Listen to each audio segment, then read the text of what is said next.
Siapa lagi? Saat siapa lagi? Di blow up sedemikian rupa untuk sesuatu yang tidak dia lakukan.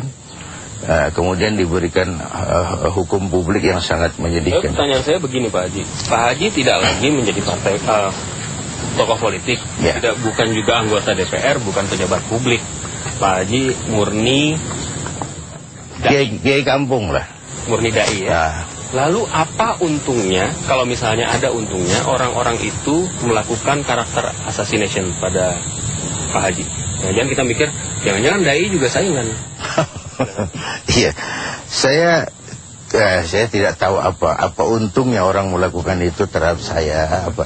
Saya juga tidak tahu apakah ada yang tidak suka melihat saya eksis kembali di pantas dakwah dan pengajian, dan saya tidak mau terlalu jauh berasumsi ke sana. Buat saya yang penting persoalan ini bisa cepat selesai dan masyarakat tahu bahwa saya tidak melakukan hal yang dituduhkan seperti itu. Oke. Langkah selanjutnya apa? Kan sebenarnya gini, kalau logikanya Aida salah, menurut Pak Haji, tidak ada bukti, Pak Haji tidak pernah melakukan itu, gampang dong. Selesaikan melalui proses hukum, buktikan bahwa itu hanya kebohongan publik dan dia bisa dijerat oleh pasal hukum. Tapi kenapa sampai sekarang Pak Haji diam, tidak mengajukan gugatan ke polisi? Bahkan konon kabarnya, bahkan konon kabarnya mengajukan perjanjian damai. Soal kenapa saya lebih banyak diam sudah saya jelaskan tadi. Soal mengajukan perdamaian damai saya tidak pernah.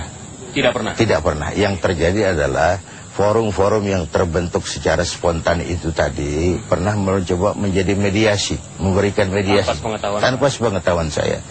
Mereka bertemu dengan pihak keluarganya Ida. Setelah itu mereka baru jelaskan kepada saya. Saya menyambut baik semua usaha yang bertujuan menegakkan islah dengan cara yang tidak merugikan semua pihak. Makanya kalau melakukan perdamaian sekarang, permintaannya adalah Pak Haji minta maaf di depan publik. Nah, siapa menuduh siapa dan siapa yang mesti minta maaf, ini kan aneh. Aneh sekali gitu. Saya pada pihak yang sangat dirugikan, dicemarkan, di blow up sedemikian rupa, zahir batin habis-habisan saya dihantam, dan kemudian saya harus minta maaf. Dihempas ke lombang, dilempar. Minta maaf itu kan artinya mengakui kesalahan. Ya. Nah, Pak Haji yakin bahwa Pak Haji tidak salah? Sangat yakin.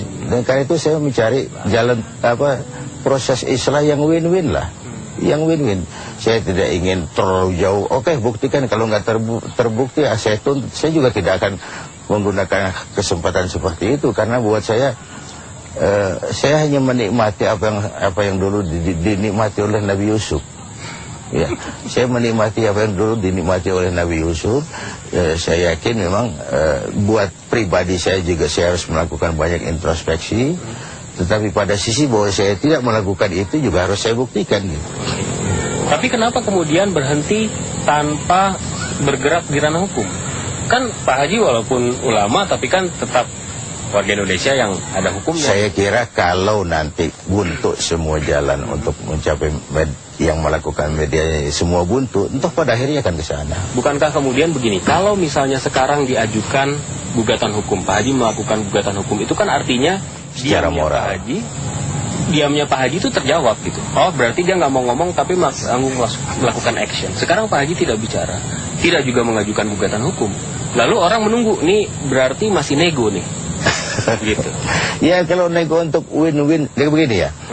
Dalam Quran, tegaknya perdamaian itu bisa dicapai dengan dua hal. Pertama, balasan suatu kejahatan adalah kejahatan yang setimpal. Ini yang pertama. Ya. Yang kedua, kalau kamu memberi maaf dan mencari jalan damai, itu yang terbaik. Dua pola ini, yang mana yang mau kita pakai? Saya lebih menyenangi sesuai dengan watak dan karakteristik Islam yang menjadi rahmatan lil alamin. Sekarang orang sedang pergi haji tuh. Orang pergi haji itu kan melaksanakan tawaf.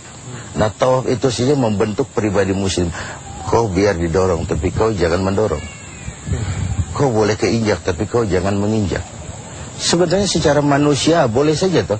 orang saya nggak salah, saya ditempeleng, saya tempeleng lagi, sekeras dia Logikanya menempeleng. seperti itu. Logikanya seperti itu. Atau Pak Haji melaporkan ke polisi. Tapi ada solusi yang kedua kan. Kata Quran, siapa yang memberi maaf dan mencari jalan damai, itulah yang terbaik dan beroleh pahala. Saya belajar mencoba mencari yang terbaik. Iya.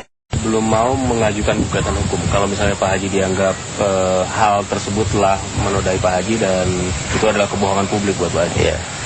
Tapi pertanyaannya lagi-lagi begini Pak Haji. Kalau misalnya Pak Haji tidak melakukan gugatan secara hukum, nanti waktunya kalau misalnya semuanya buntu, batasnya mana? Ya tentu kita tidak akan membiarkan hal ini berlarut. Kalau sudah nyata deadlocknya dan tidak mungkin sampai istilah dengan win-win tadi, saya juga punya kepentingan untuk memberikan buktian saya tidak bersalah, dan yang terakhir adalah pengadilan. Apakah kemudian Pak Haji mengabaikan, sekali lagi pertanyaannya, kalau misalnya nggak ke pengadilan sekarang, apakah masih mengumpulkan bukti? Pak Haji takut dengan bukti yang dimiliki oleh Aida? Dua-duanya tidak. Saya tidak mengumpulkan bukti apa-apa karena semua hal sudah terbuka semua, dan saya juga tidak mencari bukti-bukti baru karena bukti-bukti yang ada sudah sangat memadai gitu. Bukti-bukti yang mana? Yang diperoleh oleh teman-teman saya yang melakukan investigasi, melakukan mediasi dan sebagainya.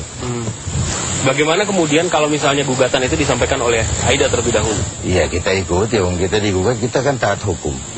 Ya. Jadi Pak Haji sudah siap? Siap.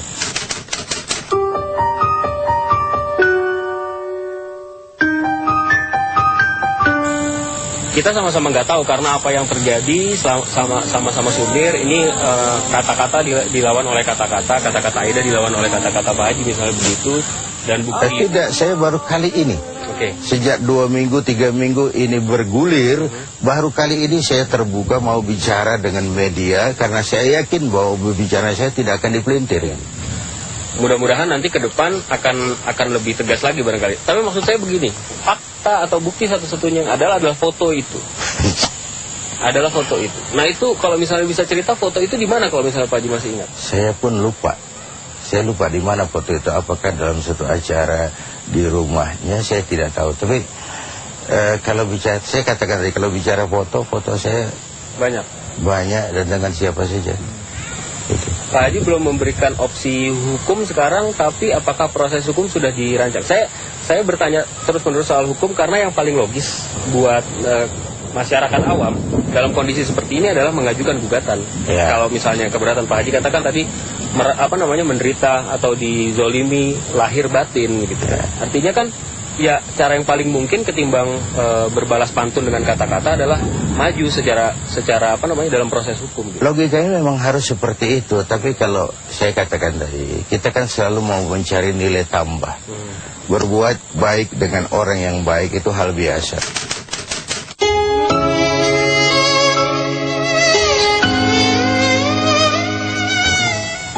Memberikan kepada orang yang dermawan itu juga hal biasa. Tapi memberikan kepada orang yang bakhil itu nilai tambah.